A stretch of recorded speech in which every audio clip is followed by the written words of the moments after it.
Bienvenue à la foire médiévale de Souvigny, pour la dernière épreuve de l'aventure. Pour ça, vous allez être obligé de faire un reportage d'une quinzaine de photos en moyenne, c'est-à-dire vous pouvez en faire 10, vous pouvez en faire 20. Bref, on va partir sur une quinzaine de photos en moyenne pour nous donner une vision la plus large possible de la foire médiévale de Souvigny.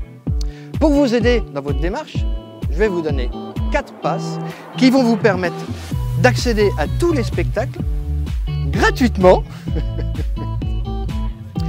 de manière complètement libre.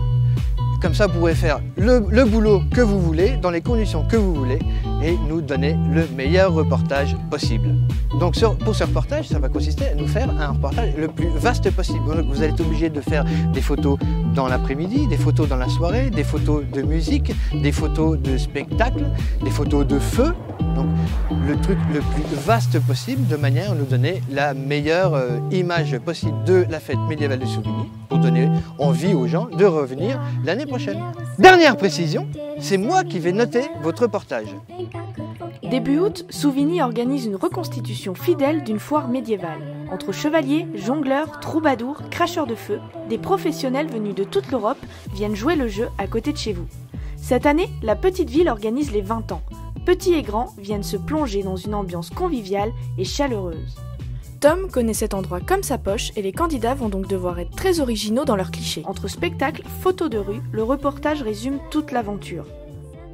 Concernant Jordan, c'est une première pour elle et elle compte bien rattraper son retard au classement général avec ce reportage. Elle a donc décidé de errer dans la foire et de prendre en photo les scènes qui se présentent à elle. Ce milieu est bien étranger pour la candidate et vous allez voir que cet univers va même la surprendre. Malgré sa peur, Jordan dépasse ses limites et prend cette drôle de créature en photo. Mais face à ces rencontres pas très rassurantes pour elle, elle trouve son inspiration auprès des nombreuses expositions artisanales. Elle profite également des animations organisées par la ville pour prendre quelques clichés, en espérant que ça plaise à Tom. Bastien, quant à lui, a passé sa semaine à Souvigny. Et au détour d'une animation, Bastien a fait la rencontre d'Amandine Lecor, une ancienne candidate de l'année dernière. Amandine a pu lui faire partager son expérience de l'année précédente, car rappelez-vous, elle avait également fait son reportage à Souvigny. Il n'hésite pas non plus à demander quelques conseils à Tom, car il le sait, son reportage peut être décisif, car il partage sa première place avec Romane. Et c'est pourquoi Bastien n'hésitera pas à se rapprocher de chacune des animations pour en faire ressortir le meilleur. Et sur cette dernière ligne droite, un seul cliché peut tout changer. Ne pas oublier que Tom sera le seul à pouvoir noter ce reportage. C'est pourquoi Bastien comme Romane, favoris à la victoire 2014, devront redoubler d'originalité. Et il ne s'arrête pas là car il participe également à des spectacles en plein air grâce au pass que Tom leur a donné. Il s'est créé un passage et s'est mis au premier rang afin d'avoir les meilleures prises de vue possibles. Alors que Bastien est en bas, Justine, elle, préfère prendre de la hauteur afin que ses photos aient un angle différent. Elle a écouté Tom et elle a préféré tout miser sur son originalité. Justine est loin dans le classement, mais ce n'est pas ce qui la dérange le plus. Elle n'a pas gagné un thème de l'aventure et elle souhaite bien réussir cette fois-ci. Chaque spectacle est une source d'inspiration et Justine l'a bien compris. Quelques fleurs dans les cheveux pour se fondre dans la foule et Justine est partie toute la semaine arpentant les différentes rues pour présenter à Tom son reportage presque parfait. Malgré beaucoup de bonne volonté, la jeune candidate rencontre encore une fois quelques problèmes avec son appareil photo. Des petits problèmes techniques qui ne l'empêcheront néanmoins pas de continuer à réaliser ce reportage.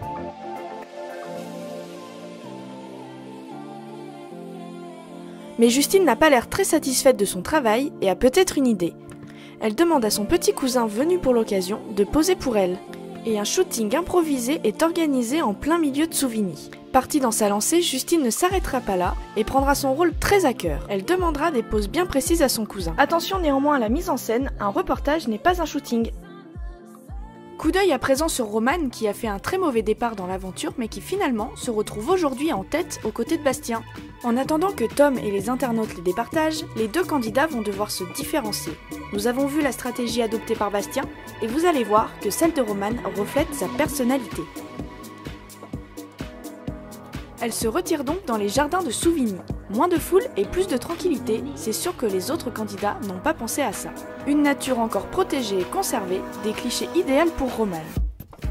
C'est alors qu'elle rencontre Jimmy, le gagnant de l'année dernière, qui lui a donné un coup de main chez elle pour le thème précédent. Elle n'hésite donc pas à lui montrer ses clichés réalisés au cours de la foire. Et pour lui, c'est une évidence, Roman doit également prendre des photos au cœur même de l'événement. Et suivant les conseils de Jimmy, Roman s'exécute. Mais la candidate n'est pas très à l'aise. Elle a surtout peur de ressortir les mêmes clichés que les autres candidats, et ainsi perdre en originalité. Néanmoins, des conseils tels que ceux de Jimmy sont toujours bons à prendre. Du coup, place à Tom qui doit départager le travail de ses 4 candidats. Nous vous avions donné rendez-vous le vendredi 29 août à la salle des fêtes de Moulins pour découvrir en avant-première le classement final. À cette occasion, vous étiez près de 200 à avoir répondu présent. Bien, bonsoir tout le monde. J'espère que vous passez une bonne soirée. Qu'est-ce que je devais dire déjà ? J'étais super content de faire partie de l'expérience. C'était une super expérience.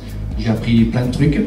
J'ai appris qu'il fallait pas dire de gros mots devant une caméra. Ça m'a pas arrêté de m'engueuler. Après que Tom ait détendu l'atmosphère, il attribua notes et appréciations pour le reportage. Il y a beaucoup de trucs à dire sur les reportages, en fait, c'est pas possible de faire un résumé comme ça.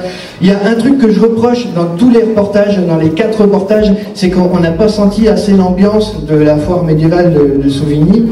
Le côté festif ressort pas assez et on n'a pas vu les gens en train de vomir sur les tables, on n'a pas vu Séverine danser à poil à l'intérieur. Il y a plein de trucs qu'on est passé à côté qui sont des images marquantes de la foire de Souvigny. Donc Sébastien qui remporte les 4 points. Bastien remporte donc les 4 points de Tom, lui permettant de passer en tête du classement devant Roman avec 22 points. Mais ce n'est pas fini, il reste encore 4 points à gagner et si les internautes ont tourné leur vote en faveur de Roman, une égalité est encore possible. La pression pour les candidats est forte, le suspense dans la salle est à son comble et finalement, vous avez décidé de récompenser le travail de Bastien.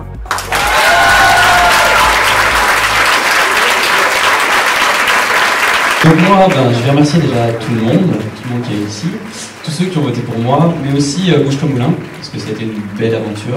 Et ce fut une belle expérience pour nous aussi. On se quitte donc avec le classement final. Merci à toutes et à tous d'avoir suivi cette émission. On vous dit à très vite pour de nouvelles aventures.